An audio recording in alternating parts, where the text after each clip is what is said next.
மதுரை கள்ளழகர் கோயிலில் ஆடி தேரோட்டம் வெகு விமரிசையாக நடைபெற்று வருகிறது. விவரங்களோடு இணைந்திருக்கிறார் செய்தியாளர் ரமேஷ். அவரோடு பேசலாம். ரமேஷ், மதுரை கள்ளழகர் கோயில் தேரோட்டம் தற்பொழுது துவங்கி இருக்கிறது. எவ்வளவு மக்கள் அங்கு கலந்திருக்கிறாங்க? வந்திருக்கக்கூடிய பக்தர்களுக்கு தேவையான வசதிகள் எல்லாம் செய்யப்பட்டிருக்கிறதா? விவரம் கார்த்திகா, மதுரை மாவட்டம் மேலூர் இந்த அழகர் கோவில் கள்ளழகர் திருக்கோவில்ல ஆடி பெருந்திருவிழாவின் சிகர நிகழ்ச்சியான திருத்தேரோட்டமானது வெகு விமரிசையாக காலை 7 மணியிலிருந்து நடைபெற்று மதுரை மாவட்டம் மேலூர் அழகர் கோவில் கள்ளழகர் திருக்கோவில் ஒவ்வொரு மாதமும் ஒவ்வொரு திருவிழா நடைபெறும் வழக்கம். அதில் மிகவும் பிரசித்தி வாய்ந்தது இந்த ஆடி திருவிழா. அதாவது சித்திரை திருவிழாவும் இதே போல் சித்திரை திருவிழாவிற்காக அழகர் கோவிலை விட்டு கள்ளழகர் மதுரை சென்றடைவார். அங்கு வைகை ஆற்றில் எழுந்திருந்தல் உள்ளிட்ட தசாவதாரம் உள்ளிட்ட வண்டுகமுடிக்கு சாவு விமர்சனம் உள்ளிட்ட பல்வேறு நிகழ்ச்சிகள் கலந்து கொண்டு மீண்டும் அழகர் கோயிலுக்கு வருவார். இது ஒரு திருவிழாவாக பிரசித்தி பெற்ற திருவிழாவாக பார்க்கப்படும் நிலையில் அதற்கு அடுத்தபடியாக இந்த ஆடி பிரமோற்சவ திருவிழாவானது ஆலயத்தில் கோலாகலமாக கொண்டாடப்பட்டு வருகிறது.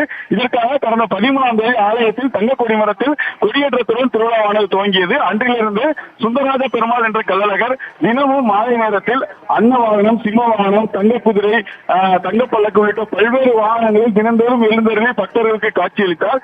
திருவிழாவின் சிகிச்சையான இன்று, அதாவது ஆடி பௌர்ணமி நாளில் இன்று திருத்தேரோட்டமானது தேரடி இந்த தேரில் தான் சுந்தரராஜ பெருமாள் என்ற கள்ளழகர் ஸ்ரீதேவி பூதேவி தாயாருடன் பவனி வரக்கூடிய காட்சியை தான் நாம் பார்த்துக் கொண்டிருக்கிறோம்.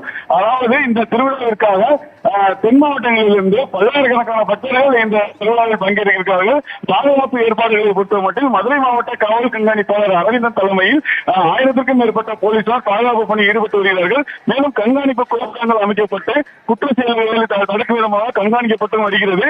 பக்தர்களின் வசதிக்காக கோவில் நிர்வாகமும் ஆங்காங்கே குடிநீர், கழிவறை உள்ளிட்ட அடிப்படை வசதிகளை மேற்கொண்டிருக்கிறது. குறிப்பாக இந்த திருவிழாவிற்காக பக்தர்கள், அதாவது பாரம்பரிய முறைப்படி மாட்டு வண்டிகள் மூலமும் இங்கு வந்திருக்கிறார்கள். தங்களது வேண்டுதலை நிறைவேற்றும் விதமாக கிடா வெட்டி பொங்கலிட்டு வழிபாடு நடத்துகிறார்கள். தொடர்ந்து இன்று மாலை 6 மணிக்கு மேல் அழகர் கோவிலின் காவல் தெய்வமாக இருக்கக்கூடிய 18ஆம் படி கருப்பணசாமி சன்னதியில் ஆண்டுக்கு ஒரு முறை அனைத்தும் சந்தன சாத்துப்படி திருக்கதவுகள் திறக்கப்பட்டு படிப்பூஜை விழா நடைபெற்று வருகிறது.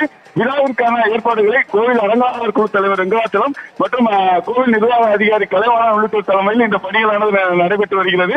தற்போது இந்த தேரானது நிலையிலிருந்து புறப்பட்டு தேரடி வீதியில் ஆடி அசைந்து வரக்கூடிய காட்சிகள் தான் பார்த்துக் கொண்டிருக்கிறோம். கார்த்திகா, மதுரை கள்ளழகர் கோயில் தேரோட்டம் வெகு விமரிசையாக நடைபெற்று வருகிறது. ஆயிரக்கணக்கான பக்தர்கள் தேரினை வடம் பிடித்து இழுத்து வருகிறார்கள். இந்த காட்சிகளை நம்மால் பார்க்க முடிகிறது. விவரங்களை வழங்கியமைக்கு நன்றி.